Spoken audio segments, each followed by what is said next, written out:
আসসালামু আলাইকুম। আজকের এই ম্যাচটা দেখে হয়তো আপনি খুব বেশি একটা খুশি হইতে পারবেন না, কারণ যে বার্সেলোনাকে হচ্ছে আমরা 5-1, 4-0, 7-1 এরকম বড় বড় ব্যবধানে জিততে দেখেছি।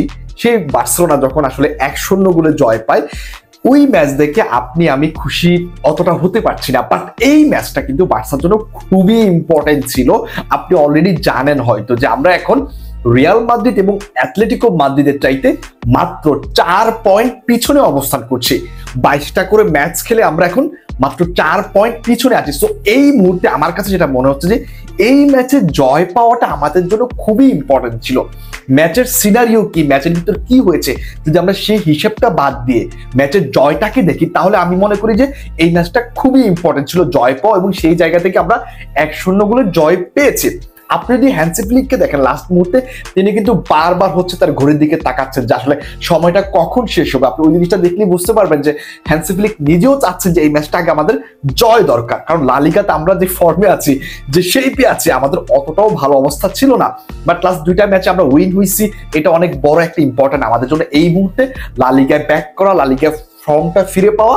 সো এই ম্যাচটা এই জন্য বলছি আমাদের জন্য ইম্পর্টেন্ট ছিল, কারণ আমরা এখন 4 পয়েন্ট পিছনে আছি মাত্র। সো নেক্সট ম্যাচ গুলাতে যদি আমরা ভালো পারফরমেন্স করতে পারি, জয়ের ধারাবাহিকতা ধরে রাখতে পারি, অপরদিকে যদি মাদ্রিদ কিংবা অ্যাথলেটিকো মাদ্রিদ কোনো ফল্ট করে বসে, কোনো ব্লান্ডার করে বসে, তাহলে কিন্তু আমাদের সামনে সুযোগ আবারও চলে আসবে। এবং আমি আশা করি যেহেতু এখনো অনেক ম্যাচ বাকি আছে, সেই সুযোগ আমাদের সামনে আসবে, আমরা আবারও হয়তোবা টপ 1-এ কিংবা লিগের 1-এ থাকতে পারি। সো সেই পর্যন্ত আমাদের যেতে হলে আমাদের যে কাজটা করতে হবে, প্লেয়ারদের পারফরমেন্সটা ধরে রাখতে হবে। আজকের ম্যাচে দেখেন, আজকের ম্যাচ খারাপ খেলার অনেক কারণ আছে। যেই ম্যাচে হচ্ছে 28টা ফাউল হয়েছে, আজকের ম্যাচে দুই দল মিলে 28টা ফাউল করছে। সো এই জায়গায় আপনি কি ভালো খেলা আশা করতে পারেন? এবং ম্যাচের প্রথম দিকে হচ্ছে বার্সা অতটা ভালো খেলা নাই, মিস পাস ছিল অনেকগুলা, অ্যাটাক গুলা হচ্ছে ভালোভাবে দিতে পারতেছিল না। বিল্ড আপ করে হচ্ছে যখন ওদের জোনে চলে আসে, তখন কিন্তু হচ্ছে অ্যাটাক গুলা হচ্ছে ব্লান্ডার হয়ে যাচ্ছে বারবার। সো সবকিছু মিলে আজকে প্লেয়ারদের ভিতরে একটু নার্ভাসনেস আমি দেখেছি। তারপর হচ্ছে গাবি মাঠ থেকে উঠে গেল ইনজুরি হয়ে, পরে আবার নামতে চাইছে, বাট হয় নাই। সবকিছু মিলে ম্যাচটার ভিতর প্রথমে আসলে একটু হজবরল হয়ে গিয়েছে। সো সেই জায়গা থেকে ম্যাচটা উইন হওয়া এবং লা লিগায় এই মুহূর্তে এসে আসলে পয়েন্টটা আসলে কমিয়ে আনা বার্সার জন্য খুবই ইম্পর্টেন্ট ছিল, যেটা বার্সেলোনা আজকে করেছে। মাত্র এখন 4 পয়েন্ট পিছনে আছে আমরা রিয়াল মাদ্রিদ এবং অ্যাথলেটিকো মাদ্রিদের চাইতে।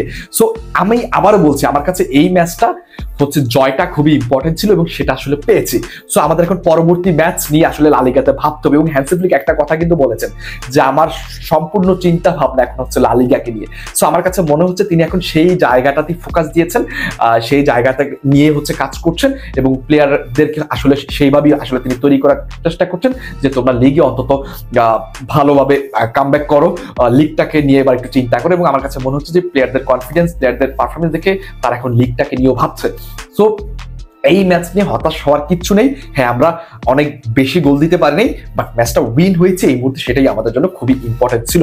সো সবাইকে অনেক অনেক ধন্যবাদ, এবং ধন্যবাদ বার্সেলোনা ফ্যানদেরকে যারা আসলে খুবই হতাশা ছিলেন ম্যাচটা আসলে আমরা জিততে পারবো কি পারবো না এই মুহূর্তে, যেহেতু কালকে হচ্ছে রিয়াল মাদ্রিদ ম্যাচটা হেরে গিয়েছে। সো আমাদের কাছে পয়েন্টটাকে কমিয়ে আনার একটা সুযোগ ছিল। সো আসলে শেষ মুহূর্তে আমরা আসলে সেটা করতে পেরেছি, এবং আমরা আসলে এখন মাত্র 4 পয়েন্ট পিছনে আছি। সো সবাইকে অনেক অনেক ধন্যবাদ। আল্লাহ হাফেজ। যদি ভিডিওটি ভালো লেগে থাকে অবশ্যই ফলো দিতে ভুলবেন না। আসসালামু আলাইকুম।